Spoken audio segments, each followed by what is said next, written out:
मैनपुरी पहुंचे शिवपाल सिंह यादव ने दिया बड़ा बयान। मैनपुरी कस्बा करहल रेडीमेड गारमेंट्स कलेक्शन के शुभ उद्घाटन पर पहुंचे पूर्व मंत्री शिवपाल सिंह यादव ने दिया बड़ा बयान। कहा, टीईटी परीक्षा को रद्द कराया गया। पेपर लीक होने के कारण वो सरासर देखा जा सकता है कि छात्रों के साथ अन्याय है। जिस तरह से छात्रों ने तैयारी कर रखी थी, उस तैयारी पर पानी फिर गया। आज ये पहली बार नहीं हुआ, कई बार ऐसा हो चुका है। कहा, उन सभी छात्रों के भविष्य के साथ खिलवाड़ किया गया है। कहा, भाजपा सरकार झूठी और निकम्मी सरकार है, जिसे सिर्फ वादे करना आता है लेकिन उन बातों को निभाना नहीं आता। अगर बात की जाए किसान बिल की, तो कहा, चुनाव के चलते भाजपा सरकार ने बिल वापस लिए हैं ताकि किसानों का मत भाजपा को जाए।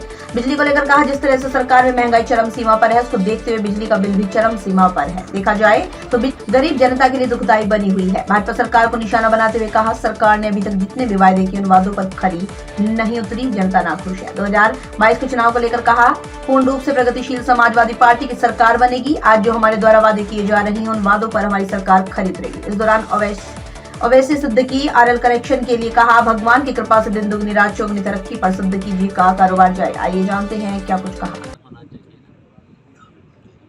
लेकिन पत्रकार भाइयों को भी निर्भीक होकर के बातें लिखना चाहिए। जो पत्रकारिता का सिद्धांत है जी सर, 2022 के चुनाव को लेकर पार्टी किस तरीके से तैयारियां सिद्धांत पर जब चलने का प्रयास किया जाता तो शोषण हो जाता, सही बात लिखते हैं तो सरकार मुकदमे लगवा देती है, फर्जी मुकदमे। तो सरकार को पलट देना चाहिए। आप सबको मिलकर तो जनता के सहयोग से पलट देना चाहिए। सर, 2022 चुनाव को लेकर क्या पार्टी की तरफ से तैयारियां चल रही हैं सर? क्या देखिए, हमारी पूरी तैयारियां हैं जी, और जो हम बोल चुके हैं जी, बहुत बार बोल चुके हैं, अभी उसी पर हम चल रहे हैं। उसका जब हम चाहते हैं कि हमारा गठबंधन हो, और गठबंधन इसलिए ज़रूरी है कि भारतीय जनता पार्टी की सरकार हटे।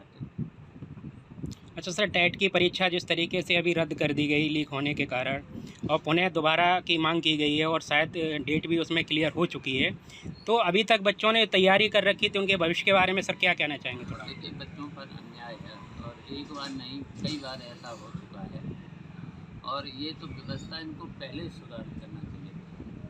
ये तो सीधा सीधा न्याय है।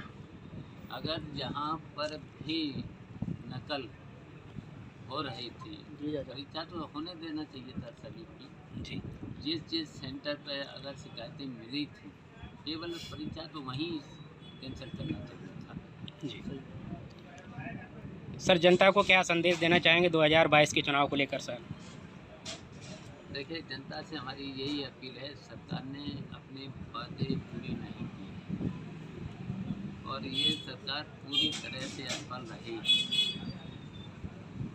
कहीं पर भी विकास नहीं हुआ है, कहीं पर भी वादे पूरे नहीं किए हैं।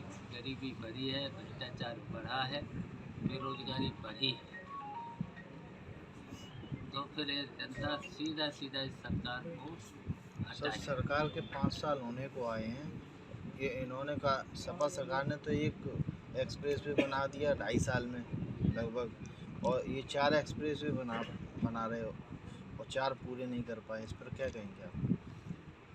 देखिए, इनका काम बहुत स्लो है और ये झूठ बहुत बोलते हैं और अभी तक एक भी वादा इनका पूरा नहीं हुआ है।